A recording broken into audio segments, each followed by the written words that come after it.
We turn our attention from what we were talking about prior to guns, and I at least want to start out this part of the hour talking about this. And, you know, it is one of the most polarizing subjects that we can bring up. It's always, always will draw out a lot of the folks, both sides, to talk about the issues. But, I guess set everybody straight. Those folks who don't know Joe Visconti, who's here in the studio with us right now, gubernatorial candidate. Where do you stand, Second Amendment guns here in the state of Connecticut? Well, I've carried a handgun for over 30 years, and I'm looking to put a bill in from the governor's office to repeal pieces of SB 1160. And here's the thing that everyone in the gun world does. Joe, you can't repeal the bill. If Tom Foley can't repeal, nobody can repeal the bill. You can overturn laws incrementally. No one would go in day one and say, here's the bill, put it on the desk, and it just gets run over by the Democrats. You have to work. One of my plans is not to fire all the commissioners of the Democrats that are working for the state of Connecticut. We're going to make deals with them. The liberals are going to have things they want from the governor. So strategically, the first thing we're going to do is have a public hearing of whether I better get people to help me raise money to hold it at the Civic Center in Hartford. We're going to have a public hearing we never got. With evidence, with all the things from the governor's office, because the legislature may never do that, and really make a spectacle out of what's really happened, how the political process was gained of a tragedy. And for instance, two of my magazines for my Beretta 380 are 13. They hold 13 bullets. The state police know that I have that gun because when I go there, I get a copy of what I own from the cops. They tell me, Joe, you own this, and they can see the serial number. I bought it at Hoffman's, and if you look that up, you'll know what it came with. So why did I have to go declare those two magazines for gun they already know I own? This was ridiculous. It wasn't just an inconvenience, as Tom Foley said. It was a constitutional violation. And what's next with the Mike Lawlers of the world? What do they have on the agenda if the governor gets back in? And don't forget, if Foley gets in, he's not fighting anything. If he got in, they could override any veto he may have the courage to put up. So we're looking to push the law back. First of all, magazine limitations. I get this all keyed up for the governor to respond at the Guard Theater on Thursday. The second one would be what they call assault weapons, which are rifles. Those big bag, scary things called assault weapons. And I've owned two of those before. Back in the 80s, I had a couple. I had one that was nickel-plated. And the reality is they're a rifle. And so what's wrong with a rifle? That's a defensive weapon for a law-abiding citizen. Nothing. So the liberals have an agenda to remove all guns from the world in this utopian world where there's no guns, but we just have cargo ships full of drugs coming into this country, illegal aliens with luggage crossing the border. You can't stop it. And the law-abiding citizen deserves to have their constitutional rights. We've already given enough. We've given enough of registration and all the things that Connecticut does when you buy a gun, get a permit, and store it safely. So this was the Democrat Party, the Obama administration, Murphy and Blumenthal, and their agenda to keep trying to take guns out of everyone's hands. You said there were pieces of the legislation you would want to repeal. What would be good about it that you would want to leave, let's stay in there? Well, I would only tell you today that you'd never try to attack a complete law at once. If you can get part of the law out, that's what I'd be like. And I'm making it public during a race. Why I think those two parts, the two parts that Tom Foley won't address, he says he will not answer your question, Lee, if you ask him about magazines. And the magazine inconvenience also, so you understand, is something that I have two. Other people have many. I can only use 1 with 10 bullets in my gun if the magazine is in the gun. I can't take my second one carry with me. So it's the cost factor, the constitutional factor, and then what's down the road with these people. I'll fight them every step of the way. The legislature is the governor. And in due season, with the right formula and the right strategy, get my way and get the Second Amendment back. Because this is like property rights. All of a sudden you have a utility company come in and they have a right-of-way. Then someone else has another right-of-way through your property, an easement. Before you know it, you can't come out of your house and use your own property, your Second Amendment, because everyone's all over your property. You can't build here, you can't walk here, you can't do... This is what we've already given up, easements on our property rights as a Second Amendment. And if we don't back it up and start taking some of those easements off, we won't have that right. They want to wear us out. Let's go out to Norwich, bring on Stan. Stan, good morning. You're on with the gubernatorial candidate, Joe Visconti. Stan, the man, you there, Stan? I'm here, Joe. Can you hear me? Yes, we can. Okay.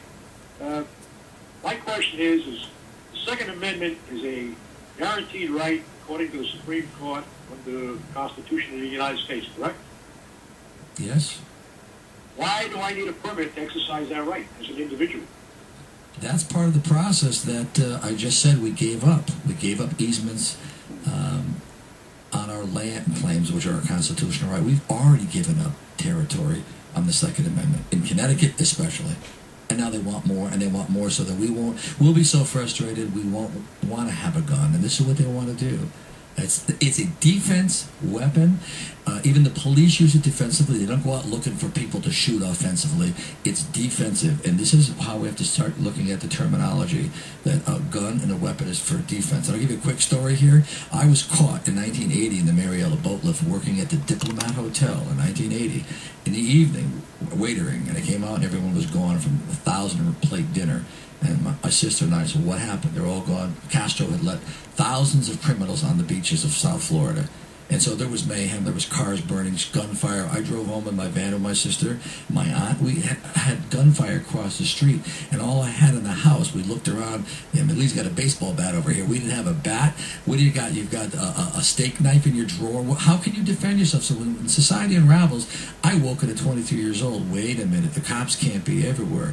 We see this in Ferguson. We see things that could come down. People are concerned and they want to protect their loved ones. If you want to die and not defend yourself, that's one thing. If you don't want to defend your loved ones, God forbid it ever happens, that's what the Second Amendment's for, primarily the defense of you and your right to bear arms in the defense of yourself and the state. That's Article 1 in Connecticut's Constitution. Absolutely. Connecticut Constitution also says that. Yes. Well, Stan, thanks for the call, man. I appreciate it. 860-464-9490, 631-317-1949. You didn't mention anything about how you would address a mental health aspect of that. Would you allow someone who is either on certain types of meds or under certain types of care to be able to own a gun? That's the million-dollar question. I line up more with the American Civil Liberties Union, where if we aren't careful, this is why there's a task force on this now, and no one's come up with any answers, because there are no answers. How do you get it so that people that have, and this is where when you apply, Lee, for your gun permit, you're going to see the state police, you're going to do interview, there's references. That already happens right now, right. So for the most part, most gun owners are law-abiding. It's when it falls into the hands of their own people that we can never screen against, because we don't know who they are and if they have access. And this is what the Democrats and the liberal Dems are saying. We have to make sure no one has guns, because we really can't know if somebody bad will have guns. So let's get everybody's guns away. It's a fine line. I think the mental health industry, even the psychiatrist or Adam Lanza, everyone missed the opportunity to see what was happening over there. And so I would be more with the American Civil Liberties Union. We don't want to actually have to go into everybody's psychological background and take a Rorschach test to see if you can get a gun here. Okay, but at the same time, your town municipal police, I think it's the what do they call it in the police? I'm sorry, I'm losing my mind over here with the gun issue on the police department. The municipal leader will actually sit you down, okay, and he will say to you, "All right, Joe, you want a gun? What do you want it for?" Gotcha. Lee, you want a gun? What do you want it for?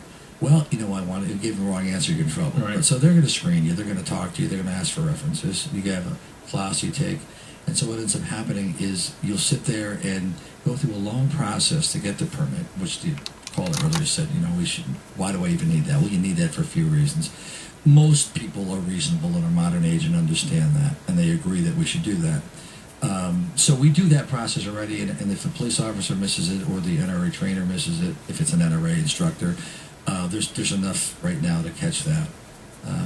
And so the big question is, do you go and ask someone, have you ever had psychological problems, or are you on medication? And that's the threshold a lot of people are concerned about. How far do we go? And that's going to be, it's subject to a task force, but Governor Malloy would like the task force back now. And even I would say the same thing. Let's get back and find out where we can not impede on the right, but at the same time take the precautions.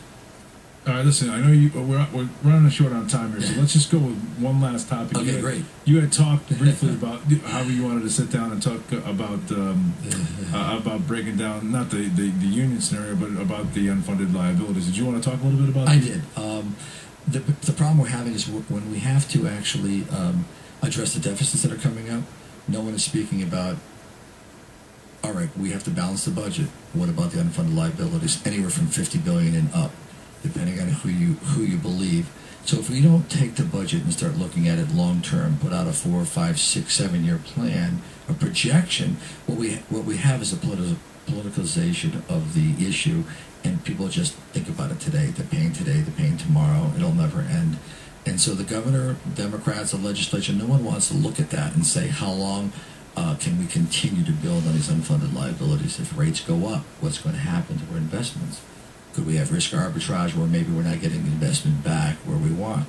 And so we want to look at, never mind balancing the budget, how can we tackle the unfunded liabilities now and start now and really buy them down. And the way to buy them down is actually cut every program we can in the state of Connecticut without hurting, and this is difficult because we have so many programs that are good, but so many programs that are unnecessary. They're not something the government cannot be run as a charity, as the Malloy administration, Democrats want, and as Tom Foley wants, it can't be run as a business. It's a in between both of those things, but we have to know the limitations of what government can do. And in Connecticut, we've done so much for so long for everyone that we've lost the direction of our priorities. To me, I've always said, you got a similar tack to what you're saying is that you can eliminate the waste, but instead of hiring new people, while you're eliminating the waste in certain departments, you just say, listen, you've been working in this department, it could be corrections, it could be something else for 20 years, but we don't need you here anymore. We need you over here. You've got to take this job. You can reallocate the positions. That's exactly right. Because right now, while we're in a recession, we actually need to continue to deliver more services to certain segments of the society. We need more. We need more workers. We can't afford them. Right. So this is why we have to take a look at union work rules, reallocation of positions, and so we want to keep everybody on board. Earlier, it may have sounded like I was a hellfire and brimstone over firing people, but the reality is if they want their pensions and their future and sustainability for government, then they've got to work with us. But they have to be asked. And the big thing I've heard from union workers is, Joe, it's not our fault. We were promised this. We worked hard. And so they don't want to be blamed for it. And it isn't their fault. Right. But it is, like I said earlier, their responsibility to try to help us and help the state.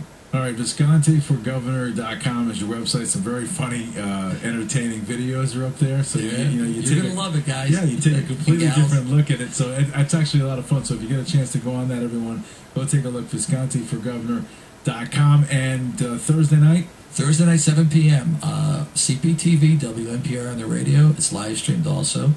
The New London Day and WNPR and CPTV are the hosts. At the Guard. At the Guard, yeah. It's gonna be fun. No, I think it's gonna be a lot of fun. I'm looking forward to that myself. So again, it'll be fun when you guys mix it up. There's gonna be some topic matters that are really gonna cause some chaos. I think. I don't know. We want to get out there and put our points across. We have 16 minutes to do it, right. And like Paul said earlier, right. And so we want to do that. If it gets crazy out there and these guys are mudslinging and throwing rocks again, right. You'll see my show. All right. Listen, you want to take one more call? Yeah, let's do it. Joe, grab one more call because he's been kind enough to wait on. Yeah, sure. And I don't want to leave him out of the mix. Dennis from New London. Dennis, good morning. Good morning, Lee. Good morning, Joe. Good morning. First off, Lee, I want to thank you for going to 4 hours.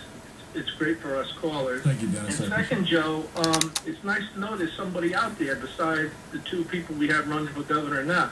My bad that I didn't realize you were out there. I've been listening to you all morning, and I like what I'm hearing. I have a question for you now. Nobody's ever talked about this.